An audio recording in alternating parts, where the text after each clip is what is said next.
Mccarthy Show, starring Edgar Bergen and Don Amici.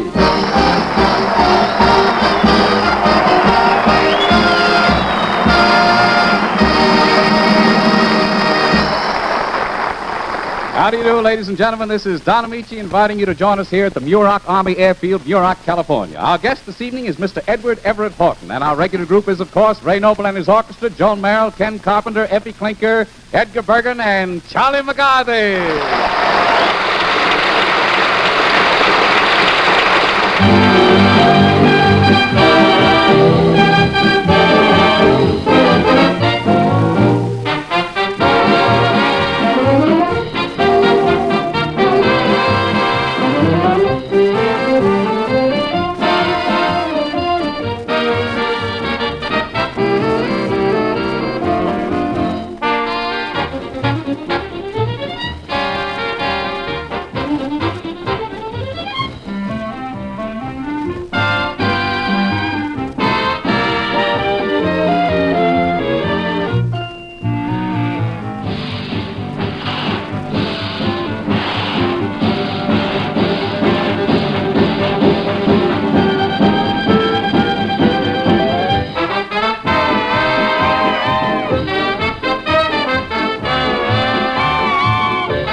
Well, hi there, Charlie. Hi, Amici.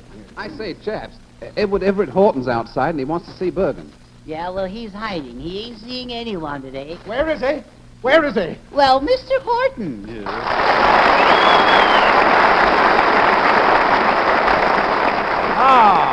There you are, Mr. Bergen. Oh, you miserable, contemptible... My word, how you shrunk. Yeah. I haven't shrunk. I'm the small, extravagant size. I'm McCarthy. Yeah, so you are, of course. Yes. Yeah. But where is this Bergen? Well, he's gone. He's vanished. He's disappeared from the face of the earth. Oh, well, in that case, of course, there's no... Disappeared from the face of the earth? That's impossible. Have you ever been to Murock?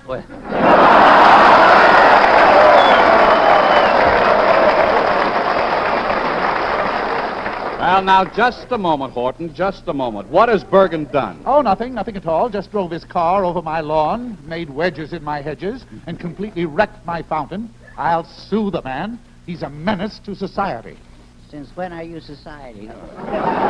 Please, no prittle-prattle. I'll find Bergen no matter what happens. Yeah, well, something very pleasant is what happens right now, and that is a song by Joan Merrill.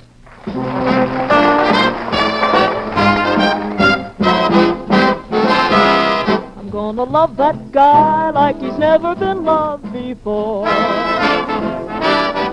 I'm gonna show that guy he's the fella that I adore. When he's in my arms again, our dreams will all come true. Then the years between might never have been. We'll start our lives anew. I'm gonna kiss that guy like he's never been kissed before. And though I miss that guy, he's the fella I'm waiting for. We'll never part again, he'll hold my heart again forever and evermore. I'm gonna love that guy like he's never been loved before. I'm gonna kiss that guy like he's never been kissed before. And though I miss that guy, he's the fella I'm waiting for. We'll never part again, he'll hold my heart again forever and evermore.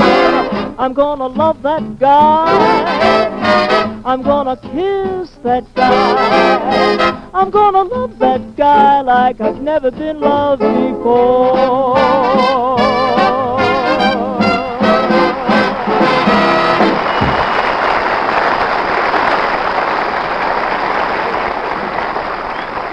Oh, that was very, very lovely, Joan. Say, Charlie, I hear that Horton's been trying to have a man serve Bergen a subpoena. Yeah, that's right. Yeah. I bet that has Edgar upset, huh? Oh, I just love the whole thing. Yeah, he's tearing his hair, Bergen. Figuratively speaking, of course. Oh, Charlie, Yeah. is the coast clear? Oh, there you are, Bergen. What are you whistling like that for? You can't have laryngitis, because I sound all right. Hello, Edgar. Have you seen anything of Edward Everett Horton? Oh, yes. So you know, too, do you? Yes, Yeah. yes. I know he's very angry with me for smashing his fountain statue. Horton is snorting. Well, you see, he posed for the statue himself. It's called the Pipes of Pan. Oh, is that so? Well, did Horton pose for the pipes or the pan? Well, I never thought he'd put that persistent subpoena server on my trail. Yeah, it's kind of nasty. Yes, yes. I bet you hate that fellow, that short fellow with the long paper. No, not personally. He's only performing his duty. After all, it's not a pleasant job standing around there day and night. No, that's true. And, I just thought of that, too, and that's why I did what I did. What do you mean? Well, I rented him your woodshed to live in. Oh, I see. Well, that's fine. I thought you'd like it. Yes. I suppose the next thing I know, you'll be running to the grocery store and buying food for him. No. So far, he's been satisfied with the stuff in your icebox. Oh, yeah. Well, that's fine. Yeah. I can't understand you, Charlie. Why you help him instead of me? Well, for one thing, he's got connections. Oh, I see. He can get pre-war chewing gum. Oh, I see. Well, it's clear you didn't give any thought to my position in this matter. Yes, I did, Mr. Bergen. Only this morning I talked it over with him. Well, And now he's gone away. well, now that's fine. Now you're really being helpful. Yes. Of course, somebody else will probably serve you just the same. A fella gets $2 for serving a summons. Yes, I know that. Yes. Oh, you know that? Yes. But as you say, you can't hate a fella for earning an honest dollar or two. No, that's right. No, of course not. No. Well, I'm awfully glad you feel that way about it, Bergen.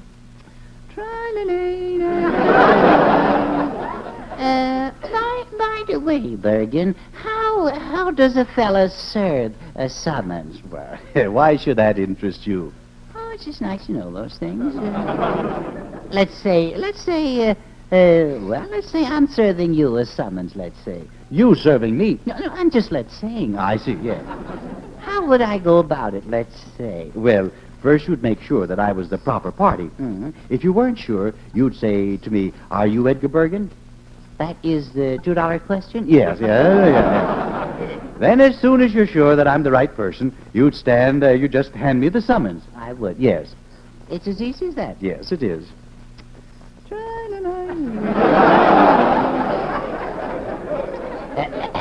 Mr. Bergen, Yes. you remember you've been asking me for a long time to get a job in my spare hours? Yes, Charlie? Well, I've got one. You have? Mm-hmm. Well, that's fine. What kind of job have you, Charlie? Well, it's sort of delivering papers. Delivering papers, yes. Well, that's fine. I'm proud of you. Yes.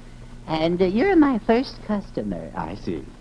May I present you with this legal Valentine? Yes. Wait a minute, Charlie. Now, what is this? This is a summons, Bergen. A summons? Well, why, Charlie, to think that you would take advantage of our friendship. Whatever made you do a thing like this? $2, pal. $2. So money is more important to you than our friendship? Well, it's not more important, Bergen. It's just more negotiable. That's it. And after all I've done for you, aren't you ashamed of yourself? Yes, I am. I shall probably hate myself in the morning.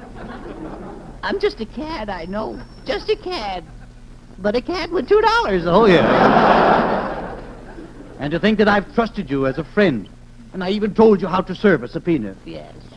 I'm sorry. Terribly sorry. Mr. Bergen, Yes, Charlie? you're an awful sap.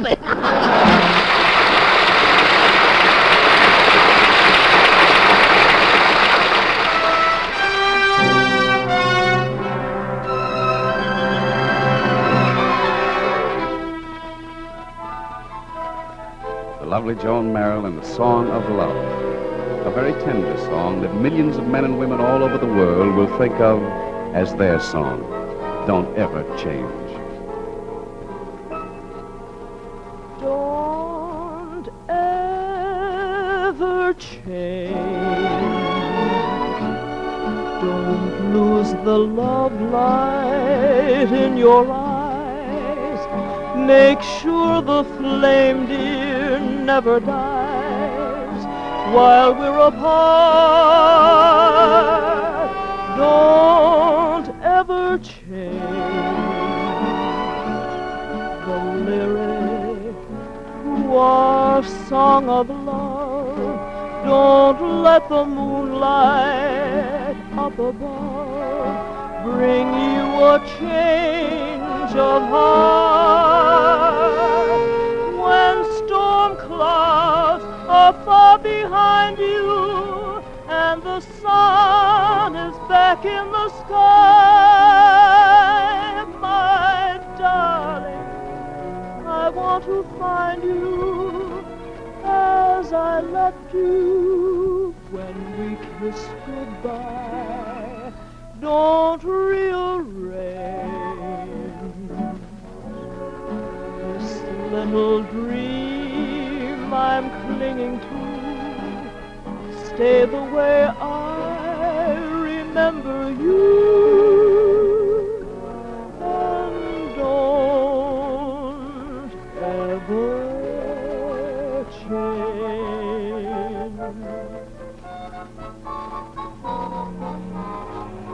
When storm clouds are far behind you and the sun is back in the sky, my darling, I want to find you as I left you when we kissed goodbye.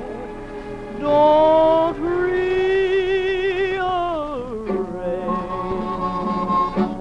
this little dream I'm clinging to. Stay the way I remember you, and don't ever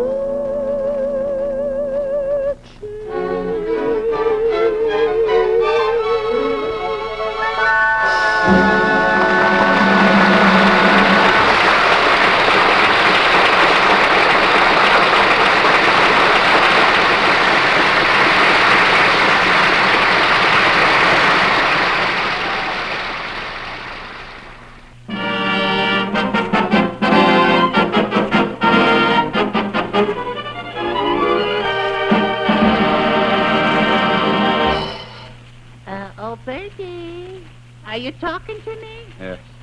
There's one thing that you can be sure of, young man. I'm going to get even with you for what you've done. Yeah. Uh-huh. There you are. I knew I'd catch you if I waited around here. You mean me, Mr. Horton? Yes, I mean you fountain breaker-upper. Oh, you'll pay for this. You want damages? I have plenty of damages. I want repairs. My water bill is so high it makes me seasick. Well, honestly, Eddie, I didn't mean to run into your statue. You know, he thought it was a pedestrian. Now, you say I don't... Say, did you people... Oh, there you are, Mr. Horse Sands. Where? Oh, hello, Charlie. How's everything? Well, if it isn't Amici Gazzola. What brings you here? I'm just around looking for Mr. Horse Sands here. Yeah? Just to fix his founder. Who is this person? Listen to him and make a joke. You know me. I'm a Gazzola the plumber. You hire me for fixing the founder. She's okie dokie now. She no squirting no more. got a little cheaper bill here. Let's see, it comes at this $25 and 12 cents. Well, I refuse to pay it. Mr. Bergen broke that fountain, and I intend to make him pay for it. Oh, you're going to pay me, huh, Mr. Buggins? Well, it's not my fault. You see, I ran into the fountain to avoid hitting a milk wagon. Oh, yeah. Well, you know the old saying, he who breaks the pipe is got to pay the piper. Yes, that's very Well, boys, you can laugh this out in court, because that's where I'm going to take it. Oh, well, now, look, my boy, if that's the way you feel about this thing, well, you don't have to go no place. I know all about the law. You do? Oh, sure. You mean you've had actual experience at the bar? Well, sure. My brother Giuseppe was a bartender. Yeah. Well, where does the law come in? Well, the law, she coming in once a month and to close him up. I refuse to recognize that. Oh, so that's how she is, huh? Well, then, how about you recognize this bill here for $25 and 12 cents? Eddie, as long as we owe him the money, I'm willing to stand by his decision. Let him be the judge, and we'll hold a kangaroo court. Yeah, Bergen has the pouch for it. All right. Now I should have somebody represent me. Yeah, I'll be your lawyer. No, thank you. I got you into this thing, Bergen. I'll get you out of there. Well, that's all very well, but how about me? Oh, I see what you're up to. You're trying to gang up on me. Oh, no. Who is going to represent me? I say, old chap, look here. I shall be glad to represent you. I'm a barrister, you know. Oh, are you? Are you really? You know, as a boy, I used to slide down barristers.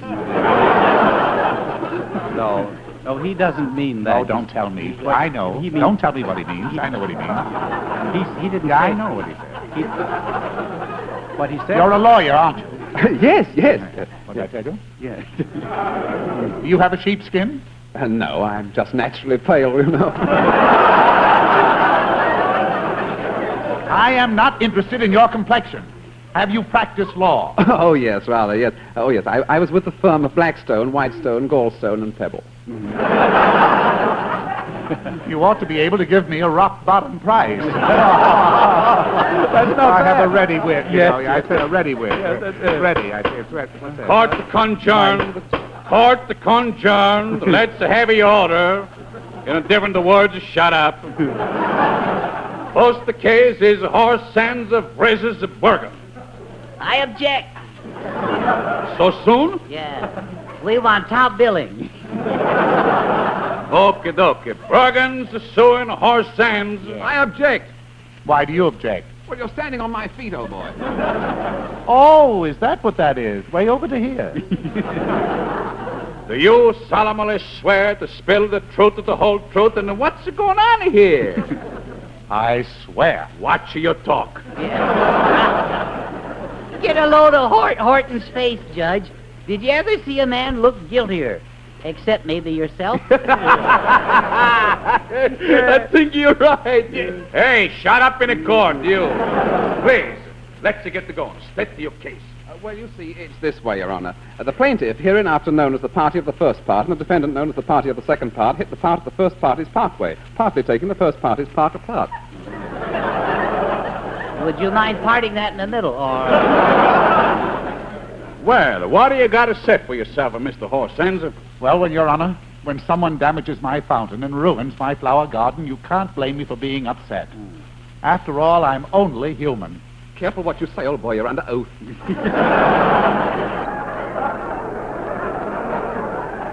Your Honor, you see, I am a man who is happiest when surrounded by flowers. That can be arranged, too.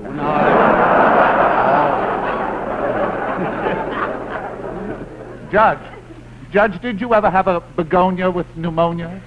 No, I was an orphan. How fortunate for your parents. Well, thank you. You mean to say that this Borgans did all of this to your place? Yes, and I don't mind saying that hanging is too good for him. I object. Nothing is too good for my client. That's telling him, ain't it, Bergen?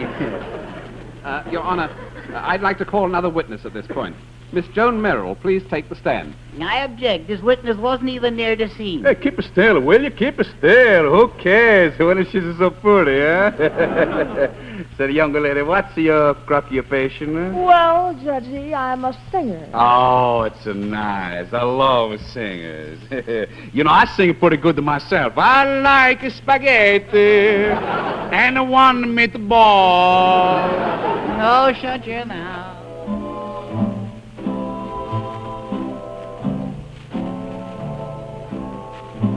I should care. I should go around weeping. I should care. I should go without sleeping. Strangely enough, I sleep well, except for a dream or two. But then I count my sheep well. Funny how she can lull you to sleep. Oh, I should care. I should let it upset me. I should care. But it just doesn't get me. Maybe I won't find someone as lovely as you, but I should care, and I do. I should care. I should let it upset me. I should care, but it just doesn't get me. Maybe I won't find someone as lovely as you, but I should care, and I do.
That's a very nice, very, very nice. Well, court, the recon adjourn. Red chest is over, red chest over. Now we're going to hear from the defendant. Yeah. That's you, Bergen. Take the stand here. Mr. Bergens, you solemnly swear to tell her the truth with the whole truth, and what do you like in the fifth that's underneath, huh? I promise to tell the truth. In that case, we're licked. Did you did or did you didn't run your jalopy across to this yard in the break of Mr. Horsen's found him? Your Honor, it was all a pack of lies, wasn't it, Bergen? Yes, it was, Charlie. That convinces me. Defense rest. Oh, no. Oh, no, you don't. No, you don't. I see what you're up to. Huh? There'll be none of your shenanigans. Hey, you, take your chairs and know your turn. My word, really, I could get better justice in a badminton court. She's a closer today. Yeah. Why don't you ask him why he drove up on my lawn? Why? That's all I ask. Why? There was a sign there saying keep off the grass. Couldn't you read? Yeah, but he couldn't stop. Now, wait a minute. No. Well, I'll tell you why I drove on your lawn. I did it to avoid hitting a horse-drawn milk wagon. He turned right in front of me. Well, there you are, you see. Did the horse hold out its hoof? Well, no, it didn't. Well, there you are. Sue the horse. Get the horse. Wait a Sue minute. the horse. Wait a minute. Hey, Charlie, wait a minute. No. Sue, We can't blame the horse. We got to blame the man who drives him. Yeah, that's right, Judge. I think the milkman was pasteurized. You don't say. Well, now, you got anybody who's going to prove this thing here? I was there, Your Honor. Well, Lefty Clinker.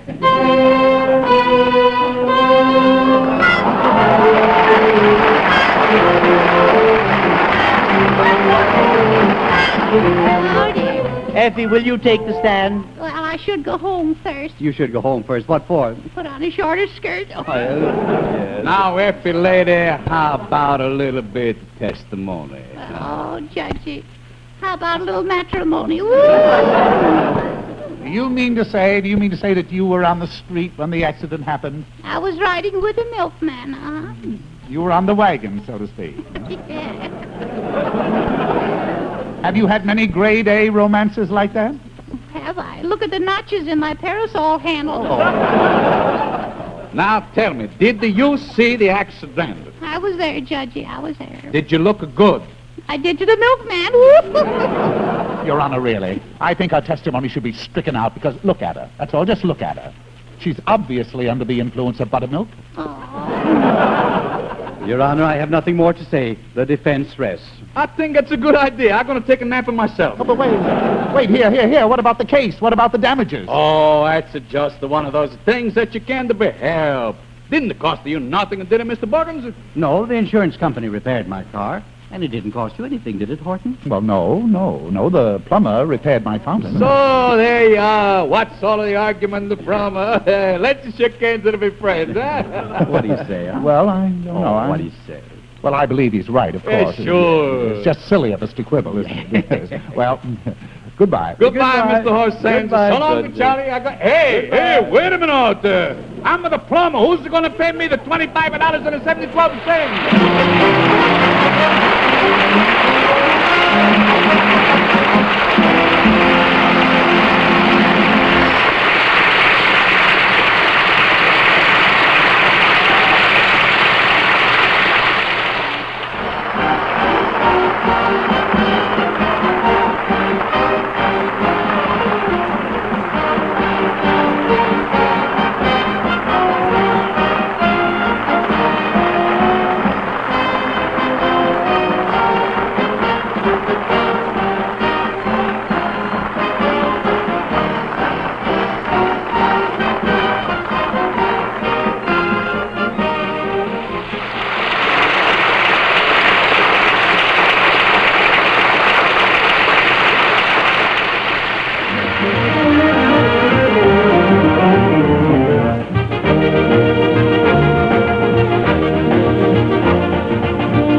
This is the Armed Forces Radio Service.